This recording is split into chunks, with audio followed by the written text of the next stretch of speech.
तुम कह रही हो मेरा भोलेनाथ सुन नहीं रहा, मेरा भोलेनाथ सुन नहीं रहा, मेरा भोलेनाथ सुन नहीं रहा, क्योंकि तुम लोटे में से भी तो जल चुरा कर दूसरे को चढ़ा दिया। एक लोटे जल में से वहीं शंकर जी को चढ़ा दिया, उसी लोटे के पानी थोड़ा सा बचा के गणेश जी को चढ़ा दिया, उसी में थोड़ा बचा के पार्वती जी को चढ़ा दिया, उसमें थोड़ा बचा के कार्तिकेय जी को चढ़ा दिया। अब यहाँ बात चल रही है सारी समस्या का हल एक लोटा जल। अब तुमने उसी लोटा का पानी थोड़ा सा हर हर महादेव शंभो काशी विश्वनाथ गणेश जी को हर हर महादेव, पार्वती जी को, फिर इधर कार्तिकेय जी को चढ़ा, फिर उसमें से बचा के थोड़ा सा नंदी को भी चढ़ा दो। लोटा एक देवता।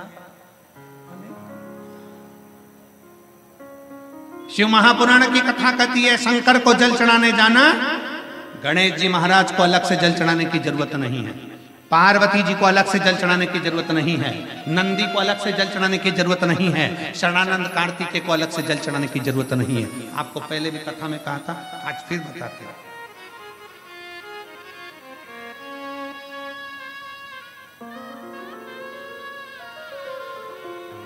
जैसे ये शिवलिंग, ये जलाधारी, ये चल, ये शिवलिंग, ये गोल जो जलाधारी है किसका हस्त कमल है?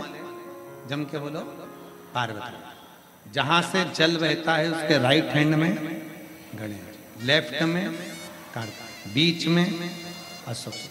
शिवलिंग के ऊपर जो जलाधारी बंदी है उसमें से बूंद बूंद पानी नीचे गिर रहा है, वो शंकर भगवान की 5 बेटी, जया, विषहरा, शामली बारी, दौतली, देव।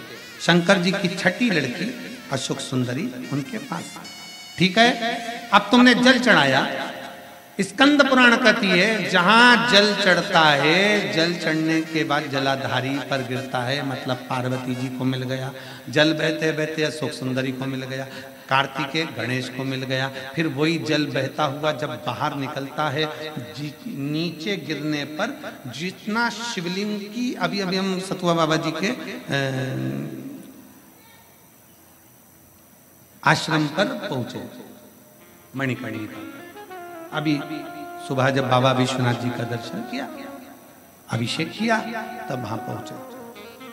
अगर आस्था चैनल वालों के पास अगर वो शिवलिंग का अगर वो फोटो हो बाबा जी के धाम आश्रम का जहां हमने अभिषेक कर रहे थे जल चढ़, तो वहां पर पारस शिवलिंग का अभिषेक करने के बाद में नीचे जो जलाधारी है, जलाधारी में से जहां से पानी गिरता है, ये पानी जो नीचे गिर रहा है, पानी यहाँ आया और यहाँ से जो नीचे गया, मतलब जितनी परिधि मोटी है उतनी परिधि, जितना पानी यहाँ से लेके यहाँ तक जमीन पर जाता है उतनी दूरी में 64 योगनियां हैं, और फिर पानी यहाँ से जो आगे बढ़ता है वहां पर 33 कोटि देवी देवता हैं। मतलब एक लोटा जल सारे देवताओं को प्राप्त हो जाता है। तुम्हें अलग से गणेश जी को, अलग से किसी देवी देवता को, अलग से किसी देवता को जल की जरूरत नहीं पड़ती। तुम सोचो कि मैं गणेश जी को भी जल चढ़ा दूं, गणेश जी पास में बैठे, तुमने सोचा पार्वती जी को जल चढ़ा दूं, पार्वती जी पास में बैठी हैं, तुमने सोचा कि कार्तिकेय को जल चढ़ा दूं, ना ना, शंकर जी को चढ़ाया, सबको मिल। मंगलवार का व्रत करते हो, जम के बोलो, कोई करता होगा, आप में से कोई करता होगा, हनुमान जी का। शुक्रवार का व्रत संतोषी माता का, लक्ष्मी जी का। शनिवार का व्रत, बोलो बोलो, जम के बोलो, जम के तो बोलो, शनि महाराज जी। गुरुवार का व्रत बृहस्पति। अब कभी अगर मौका मिले तो एक बार स्कंद पुराण पढ़ना। स्कंद पुराण का काशी खंड स्मरण करिएगा या अवंतिका खंड स्मरण करिएगा। स्कंद पुराण के अवंतिका खंड में, काशी खंड में वर्णन मिलता है।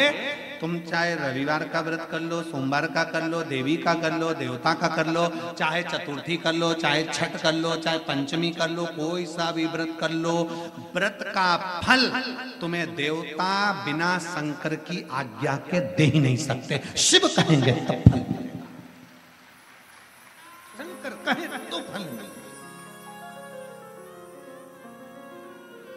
किसी का भी व्रत करो, आज्ञा शिव की हो, निवेदन शंकर का हो। इसलिए शिव महापुराण की कथा कहती है कि तस्वीर में जितने साथ हैं, ये तुम्हारी विपरीत तकदीर में साथ नहीं है।